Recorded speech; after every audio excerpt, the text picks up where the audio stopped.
Paz de Deus, meus irmãos. Eu ouvindo que há muitos homens de Deus que têm os olhos, que vê as coisas com olhos de espírito, com a mente de Cristo. Montoninho já ouviu essa obra, muitos já ouviram, mas eu lembrei de uma obra que Deus fez comigo. Eu nasci, meus pais já eram crentes. E com 10 anos de idade fui perdendo o encanto de congregar no culto de jovem, e conheci o esporte, o futebol pela escola. E, enfim, fui jogar futebol na Argentina, no Uruguai, fui bicampeão sul-americano. E vim fazer um teste no Corinthians, em São Paulo. Passei no primeiro peneirão, no segundo peneirão. No terceiro peneirão, era domingo, tinha jogo oficial, ficou pra segunda. E como meu pai, logo que Deus chamou ele, Deus levantou ele pra obra da piedade, pra diácono. Quando ele veio na primeira assembleia aqui em São Paulo, ele voltou pra nossa cidade em Uruguaiana, dizendo que o Brás era uma igreja muito linda. E lá na época a igreja era de madeira, tinha máximo 40 irmãos. E ele maravilhado com a obra de Deus e o trabalho da obra de Deus. Ele falou: quando eu acordei, meu sapato estava engraxado e do lado tinha um sapato novo e tinha um terno novo e eu com meu terninho surrado. E ele encantado com o amor de obra de Deus na assembleia, na época de assembleia, né? E levou umas fotos para nós. E nós era pequeno, vimos aquelas fotos e eu no meu coração coloquei: bom, mesmo que eu não seja crente, mas o dia que eu for em São Paulo eu preciso conhecer a igreja do Brás. E eu estava jogando futebol em São Paulo, domingo era jogo oficial, não tinha nada para fazer, fui conhecer o Brás, era batismo. E naquele dia Deus falava com um jogador de futebol que não era da cidade, que vinha de longe, que vinha de um lar pobre, mas que Deus queria a mocidade dele, não o dinheiro, nem o sucesso, nem a fama, mas queria a mocidade daquele jogador de futebol para servi-lo. E Deus me chamou na graça. Voltei servindo a Deus. Uruguaiana reunião da mocidade uma vez por ano, difícil a obra de Deus. No Rio Grande do Sul é bastante difícil, só quem morou ou mora lá sabe o quão difícil é servir a Deus no Rio Grande do Sul. E meus familiares não são crentes, minha família não entendeu por que alguém com uma carreira tão promissora não ficou jogando futebol. Enfim, as lutas, as provas começou a vir, eu comecei a enfraquecer, comecei a jogar de futebol novamente, já batizado. E aí minha família, meus irmãos na congregação, a mãe da Piedade, o pai diácono, cidade pequena, julgava muito por conta eu estava jogando futebol depois de batizado. E muitos por amor, porque viram nós crescer e se achavam um pouco de pai também. E no intuito do amor, às vezes ultrapassavam e me machucavam, batiam. As irmãs, quando viam-me na beira do alambrado, falavam: a minha mãe, Deus se usava dela, hoje ela já dorme no Senhor. Tinha um dom de profecia muito bonito, um dom de cura, uma serva de Deus que nos ensinou muito. E então os irmãos falavam: sua mãe tem um dom tão bonito, seu pai diácono, sua mãe da piedade, você é vergonha da sua casa. Aí daquele que vem me escândalo pela obra de Deus. E aquilo foi me deixando de uma maneira tão angustiante, que um dia eu, desempregado, meu pai jardineiro, trabalhava com fazendeiros, estava na fazenda ganhando o pão de cada dia. Eu peguei uma moto emprestada, fui na fazenda, falei: hoje eu vou falar primeiro com meu pai, depois eu falo com a mãe, porque a mãe sempre é mais difícil de enfrentar. Mas primeiro eu vou falar com meu pai, que foi um engano eu ter batizado, e uma perca de tempo, porque eu não conseguiria ser crente igual ele e a mãe era. E além de não ter dom nenhum, porque na época eu não era músico, não era selado com a promessa, não orava, eu só congregava. E o adversário entrou de uma forma na minha mente, falou: você não faz nada e ainda o pouco que faz é escandalizar a obra e envergonhar teu pai e tua mãe. Por que você não para de congregar e larga logo essa coisa de servir a Deus? Não vai dar pra você. Você não tem característica de crente, você não parece crente, anda sem camisa, jogando futebol sem camisa. Você é vergonha da tua casa. Aí eu cheguei pro meu pai estava roçando com uma enxada e eu vi aquele homem de longe com um chapéu de palha no sol. Ardeu meu coração. Que dor ter que falar pro meu melhor amigo depois de Deus que eu não conseguiria mais servir a Deus porque eu era muito pequeno e muito fraco. E não tive coragem de falar, saudei ele com o ósculo. Ele perguntou o que eu vim fazer, eu falei pra ele que eu estava sem fazer nada na cidade e vim ver o que ele estava fazendo na fazenda. E vim ajudar ele, ele me deu uma enxada, passamos o dia inteiro calado, almoçamos calado e eu não tinha coragem de falar pro meu pai que eu não ia mais ser crente porque eu sabia que eu ia magoá-lo muito. E eu sempre tive um carinho muito grande por ele, uma amizade muito aberta com os meus pais. Sempre conversamos, dialogamos de tudo. E nos trataram sempre com muito amor. E pelo cabo daquela enxada, aquele homem fez de tudo para me dar educação. E eu sabia que isso magoaria meu pai. Então eu falava comigo: Senhor, como pode? Tu se usa tanto do meu pai, um homem de revelação. Será que ele não está vendo que o filho está fraco e não quer mais congregar, não quer mais ser crente?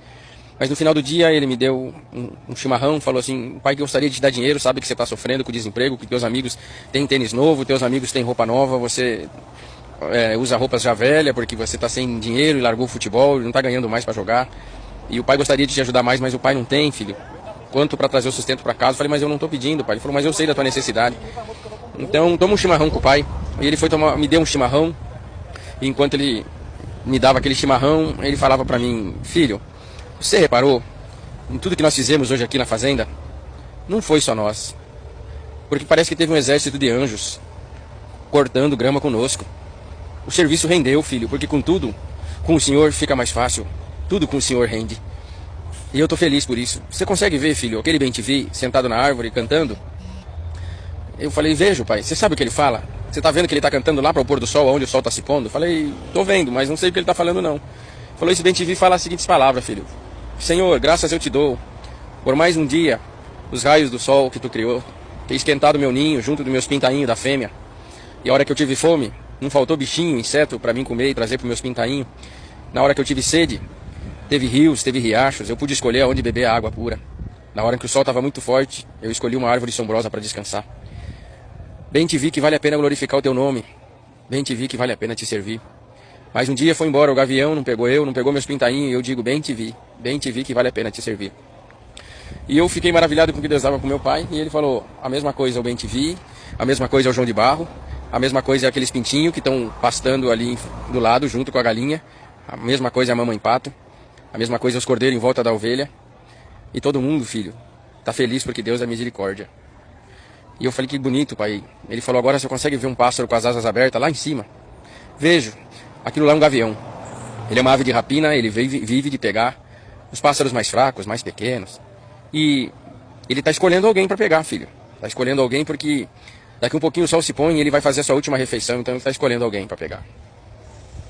E nisso, meu irmão, eu falei assim, e agora? O que vai ser desses pintinhos, dos passarinhos? Ele falou, calma, filho. A natureza também cria seus mecanismos de defesa.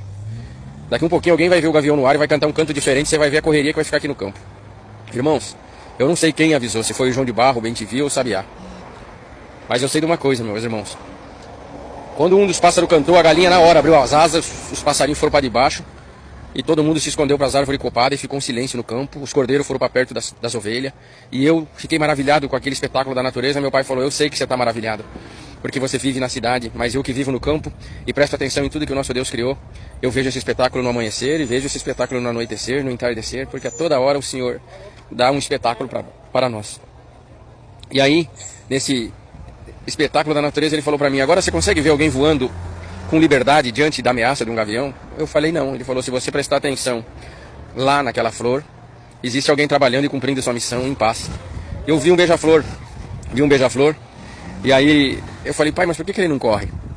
Ele falou, olha, filho, o beija-flor pode ser pequenininho, ele pode não ter um canto bonito, mas ele vive do que está dentro daquelas flores.